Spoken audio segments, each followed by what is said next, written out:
Vamos lá, pessoal. Vamos mostrar um sisteminha, uma simulação bem simples aqui, não vai ter variabilidade. Perceba que eu tenho 4 operações, cada uma delas com uma certa condição, uma quantidade de produção horária, 500 unidades por hora, operação B, 300 a 2, 400 a 3, 300 a 4. Aqui é o fluxo de produção, então isso aqui tem uma interdependência e basicamente a gente já viu que a restrição do sistema é a operação número 2, ela produz 300 peças, é a menor produção horária de toda a cadeia e vamos ver como fica esse sistema ao longo de 8 horas. Perceba, pessoal, a primeira hora a operação 1 produziu 500 peças, a operação 2 logicamente só produziu 300, a operação 3, que tem capacidade de 400 superior à operação 2 de 300, produziu todas as 300 delas, e a operação 4 a mesma coisa. Tanto é que ficou uma quantidade de work in process de 200 peças entre a operação 1 e 2. Por quê? Porque a operação 1 mandou 500 e a operação 2 só tem condição de ficar com 300. Então perceba que se fosse igual um relógio, né, aqui eu não tenho variabilidade, né? Tudo aqui é perfeito, então somente um exemplo didático. Se isso aqui se mantivesse estático, né, sem variabilidade, ao longo de 8 horas, eu poderia verificar o seguinte, né? Ao longo de 8 horas, eu vou ter 400 peças produzidas na operação 1 e 2.400 na operação 2, ou seja, tem um work in process de 1.600 peças, unidades ficaram represadas aqui, né?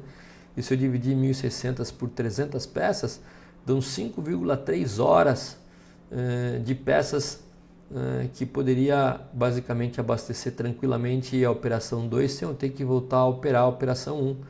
Não ficaram work in process entre operação 2 e 3 e nem entre operações 3 e 4, porque elas conseguem dar vazão em relação ao que foi produzido na operação 2. E perceba então o seguinte, pessoal, no final das contas eu produzi 2.400 peças que chegaram no final com 1.600 unidades apenas em um turno. E se eu quiser calcular o lead time, pessoal, o que é o lead time? É o tempo necessário para se fabricar uma ordem de produção. É o tempo necessário para se fabricar uma ordem de produção. E pela lei de Little, o lead time é igual ao work in process vezes o tempo de ciclo da operação restrição.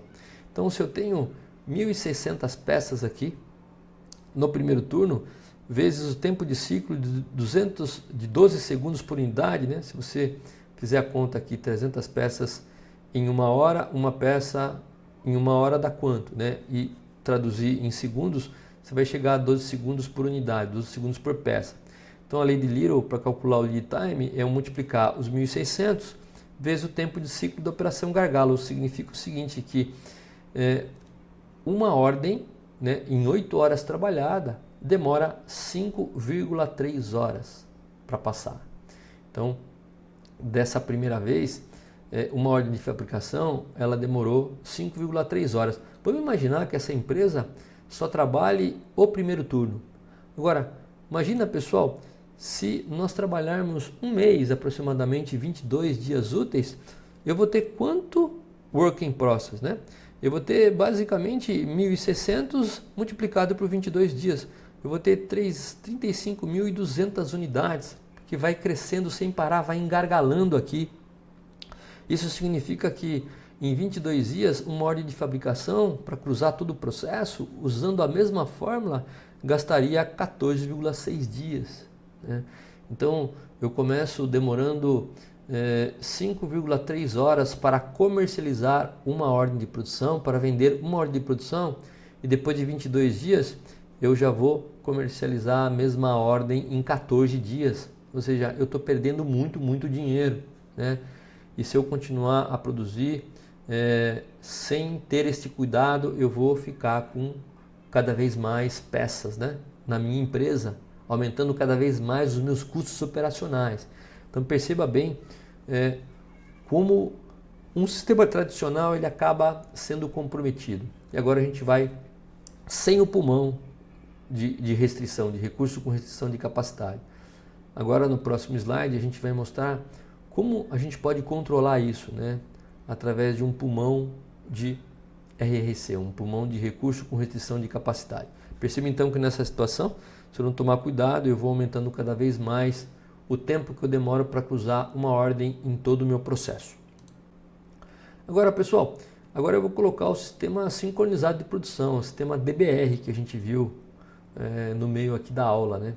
Com o pulmão. É o mesmo sistema, né? É o mesmo sistema, só que agora eu vou diminuir um pouquinho, né? Eu não vou trabalhar tão forte, não tenho necessidade, porque eu sei que a operação 2 é a restrição. Então, em vez de eu produzir 500 peças por hora, eu vou cair um pouco para 400 peças. Eu vou pegar esse operador, de vez em quando eu vou dar uma parada para poder ajudar aqui na operação 2, fazendo com que esse operador 2 da restrição não tenha que levantar para pegar absolutamente nada. Então, esse cara aqui, como tem bastante capacidade, ele tem capacidade protetiva, ele pode parar de vez em quando e pegar tudo o que esse operador precisa, inclusive fazer toda a preparação de setup para que ele tenha realmente um ótimo desempenho. Então, pode ver que eu abaixei um pouco a produção em função dessas saídas desse operador. De qualquer forma, a primeira operação produziu 400 peças, a segunda produziu 300, a operação 3 produziu as mesmas 300, porque recebeu 300 da operação 2 e foi concluída na 4 com 300. Né? Na primeira hora ficou 100 peças de WIP entre operação 1 e 2, as demais não tem WIP, porque tem vazão, e assim por diante, né, pessoal? Vai indo hora a hora nesse sistema, e eu tenho aqui as 8 horas, né? Em 8 horas eu tenho as mesmas 2.400 peças produzidas do que nós vimos da outra vez, só que uma quantidade menor de WIP, né? Então eu tenho aqui 8, 9, 10, 11, 12, 13, 14.400 peças ao invés de 1.600. E como funciona o sistema DBR, pessoal? Eu coloco uma proteção máxima, né? Esse pulmão de restrição, que é um pulmão em peças, mas traduzidas em tempo, que faz com que eu proteja a minha restrição. Vamos dizer que eu quero 3 horas de restrição. 3 horas significam 900 peças, né? 900 peças dividido por 300 dá mais ou menos 300 peças. Então aqui eu vou fazer o meu sistema de proteção, ou seja, eu vou produzir no máximo 900 peças, parando a operação 1 quando atingir essa certa quantidade. A partir do momento que eu parei, a operação 2, restrição, ela começa a consumir. A partir do momento que ela começa a consumir, existe a corda, né? Ou seja, existe a liberação da restrição, podendo fazer com que a operação 1 possa puxar novamente até atingir máximo de 3 horas. Né? Então, esta é a produção sincronizada usando o DBR. Eu tenho uma quantidade estratégica aqui, no caso que nós já vimos, né, uma quantidade estratégica de no máximo 900 peças. Não produzo mais que isso. A partir do momento que eu atingir essa quantidade, essa operação ela para de trabalhar. E ela pode ajudar principalmente na operação 2, fazendo com que esse operador não saia para fazer absolutamente nada, inclusive revezamento e outros tipos de atividade, fazendo com que a gente não tenha perda produtiva nessa operação. E a partir do momento que realmente essa quantidade ela baixa, né? Ela baixa de 3 horas, aí a corda ela puxa as novas ordens de fabricação em relação à operação 1, né? Fazendo com que a gente tenha aqui no máximo 3 horas de produção. Nesse esquema então, a gente vai ter o que, pessoal? Calculando o mesmo lead time pela lei de Little, que é o WIP multiplicado pelo tempo de ciclo, eu tenho 630 peças multiplicado por 12 segundos por unidade, né?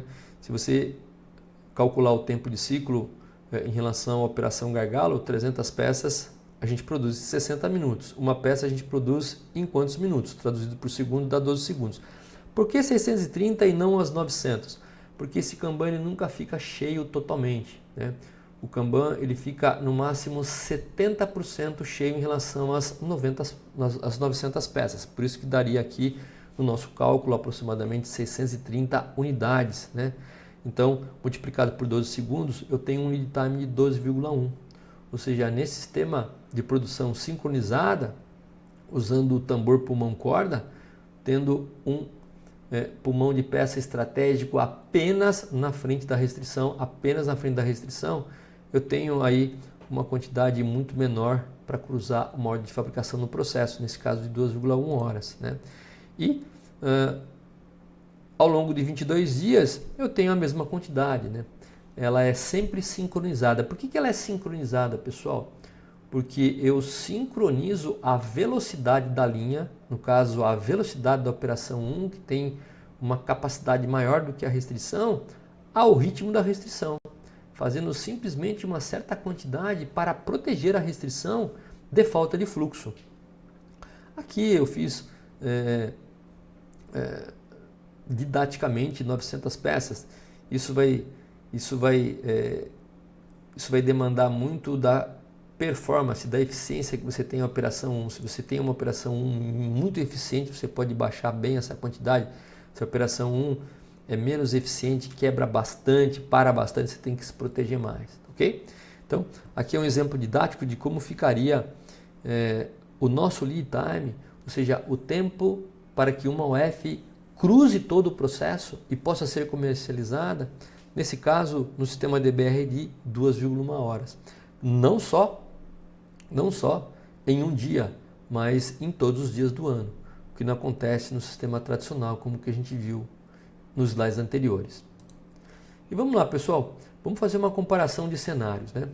Nós mostramos o cenário 1, que é um cenário tradicional, que é o sistema empurrado, naquele sistema onde tinham 4 operações e uma restrição, a gente tinha no final do dia 2.400 unidades para serem comercializadas, uma quantidade de WIP de 1.600 peças somente no primeiro dia.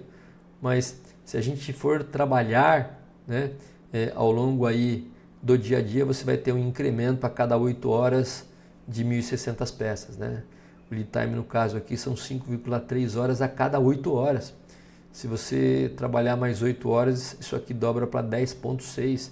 Se trabalhar mais um turno, vai triplicando. Então, esse é o cuidado que tem que se ter, porque o lead time, quanto maior o lead time, maior é a superprodução, maior são as despesas e a fábrica não consegue comercializar rapidamente um produto. Muitas reclamações de cliente por falta de entrega, né, de on-time delivery. E o sistema número 2 com DBR, dando as mesmas quantidades de peças produzidas, mas com um inventário muito menor, né, de 630 unidades, que são aproximadamente 70% das 900, que vai ser o tamanho máximo estratégico do pulmão de proteção da restrição, fazendo com que eu tenha um lead time aqui de 2,2 horas. Então perceba, pessoal, eu tenho aqui só em comparação a primeiras 8 horas trabalhadas, depois é muito maior, uma redução de lead time de 56,4%. Então percebam o quão importante você tem um bom controle do WIP, mesmo não tendo One Piece Flow, né, protegendo apenas a restrição, fazendo com que você ainda tenha um fluxo muito rápido de produção, uma qualidade muito boa, porque os produtos vão continuar a chegar numa velocidade rápida até o final e com uma grande vantagem, você não ter falta de peças na restrição em função de variabilidade e interdependência que eu expliquei da primeira vez. Então está aqui as vantagens que você pode fazer trabalhando com um sistema chamado tambor por mão corda, esquecendo um pouco o One Piece Flow em função aí de problemas que eu relatei lá no início do vídeo, ok? E pessoal, no final das contas, o que um sistema de produção sincronizada tambor por mão corda, o DBR, ele te favorece, né?